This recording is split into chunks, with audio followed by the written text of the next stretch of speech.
in this class to find a boyfriend. Between your sorority and your major, I bet you found a great husband by now. Why are you so stressed? You can always quit school, find a husband, start a family. Only men are really expected to succeed. I've heard these things countless times in my life, from my professors, my peers, and my coworkers. By virtue of my gender, I can't be a serious researcher. Why don't you try on this pink dress? You'll look great in it, honey. My mom has a great sense in fashion and would often encourage me to dress up for school. No, Mom, I don't look good in dresses. This was a lie. I look very good in dresses. So when I would agree to her gentle suggestion of just try it on, I would find myself staring in the mirror, trying to find the slightest justification for the distaste of my reflection. But the truth was, I didn't hate the dress. I hated to look like a girl. I wanted to look like a scientist, not seeing how one could look like both. I wanted people to see me as a competent researcher or an enthusiastic instructor, not a girl. I wanted to be taken seriously in the realm of academia. I wanted to live in this middle ground where I didn't have to be both the champion and representative of my entire gender. Whoa! Are you wearing a skirt? My friend was shocked, as if I had suddenly grown a third arm out of my chest and...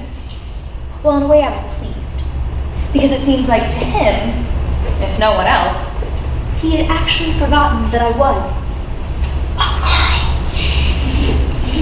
I was so excited. I was finally in that middle ground I had been so desperate to seize, and I thought that if I could just shed every aspect of my femininity, then I could escape all the expectations that came with being a woman in science. That would prove to not be true. What the hell is wrong with her? Is she on her period or something?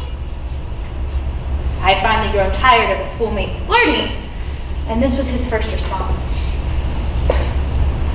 In spite of my best efforts to be in the middle, I had attracted the male gaze. And when I rejected that gaze, he reduced my feelings to the stereotype of a biological process. I tried so hard to assimilate myself into a male-dominated workplace, and yet I was still set apart by my gender. I was made other. I hated my femininity. Math is inherently egalitarian. There is no reason for our studies to be hostile towards women. No.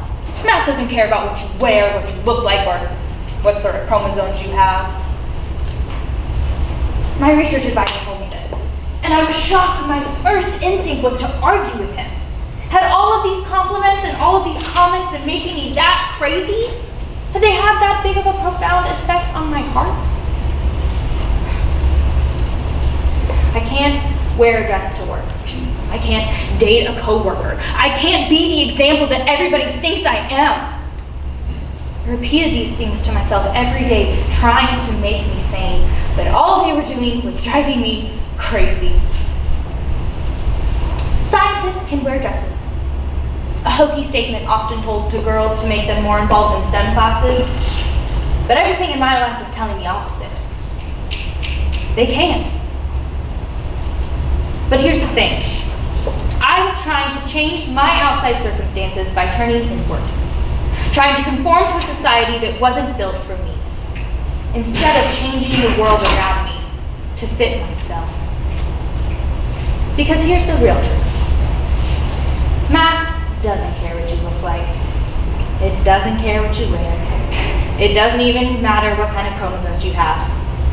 It's just waiting there for someone to think it up and write it down. So the next time someone asks me, "Why are you wearing that dress?" I can say, "Because I like the way it makes me feel."